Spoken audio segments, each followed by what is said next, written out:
আসসালামু আলাইকুম ৰহমতুল্লাহি ওয়া বাৰাকাতুহু। আপোনালোকৰ ওপৰত আল্লাহৰ ৰহমত বৰকত আৰু শান্তি বৰ্ষিত হওক।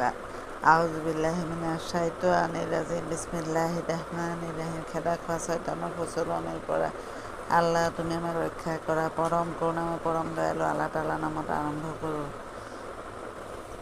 আজি সূৰা আল মুমতাহিনা, নাৰী যাক পৰীক্ষা কৰা হ'ব, সূৰাটোৰ 10 নম্বৰ আয়াত পঢ়ি শুনাব খুজিছোঁ। আশা কৰোঁ আপোনালোকে শুনি অশেষ সওৱাব অৰ্জন কৰিব পাৰিব। 10 নম্বৰ।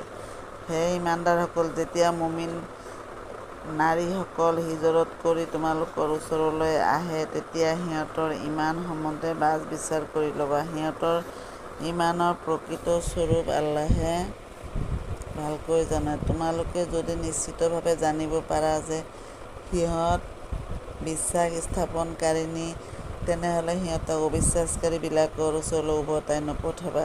সিহঁত অবিশ্বাসকাৰীবিলাকৰ বাবে বৈধ নহয়, আৰু অবিশ্বাসকাৰী পুৰুষবিলাকে সিহঁতৰ বাবে বৈধ নহয়।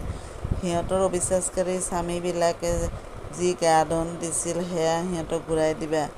তোমালোকে গা ধন দি সিহঁতক বিয়া কৰালে তোমালোকৰ কোনো দোষ নহয়, আৰু তোমালোকে নিজেও অবিশ্বাসকাৰিনী নাৰীবিলাকক বিবাহ বন্ধনত আবদ্ধ কৰি নাৰাখিবা। তোমালোকে সিহঁতক যি গা ধন দিছিলা, সেয়া তোমালোকে ঘূৰাই বিচৰা, আৰু অবিশ্বাসকাৰীবিলাকেও সিহঁতৰ বিশ্বাসকাৰিনী স্ত্ৰীবিলাকক যি গা ধন দিছিল, সেয়া সিহঁতেও ঘূৰাই বিচাৰক।